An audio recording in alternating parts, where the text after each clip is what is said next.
ಪ್ರಗತಿ ಒಂಚೂರು ಮುಂದೆ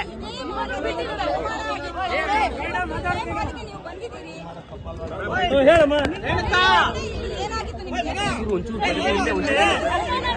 ನಿನ್ನೆ ಏನಾಗಿತ್ತಂದ್ರ ಪಿಕ್ಚರ್ ನೋಡೋಣ ಅಂತ ಬಂದ್ರ ಅವ್ರ ಏನಂದ್ರ ಪಂಜಿ ಉಟ್ಕೊಂಡವ್ರಿಗೆ ಒಳಗ್ ಪ್ರವೇಶ ಅಲ್ಲ ಅಂದ್ರೆ ಆಮೇಲೆ ನಾವು ಸುಮ್ಮನೆ ನಿಂತ್ಕೊಂಡ್ವಿ. ಇಷ್ಟ ಆದ್ರ ನಡೆದ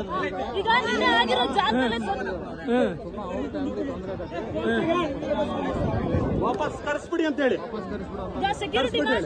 ತೆಗೆದಾಕಿದ್ರು. ನಿಮ್ಗೆ ಯಾರು ಅವಮಾನ ಮಾಡಿದಾರ ಅವ್ರನ್ನ ಏನ್ ಹೇಳ್ತೀರಾ? ಅವ್ರ ಪಾಪ ತೆಗ್ದಾಕ್ ಮಾಡ್ರಿ. ಅವ್ರಿಗೆ ಹೆಂಡ್ರ ಮಕ್ಕಳು ಇರ್ತಾರ, ನಮ್ಮನ್ನ ಸಪ್ಪಿಸ್ತಾರ, ಬೈತಾರ್ರಿ ನಮ್ಮನ್ನ.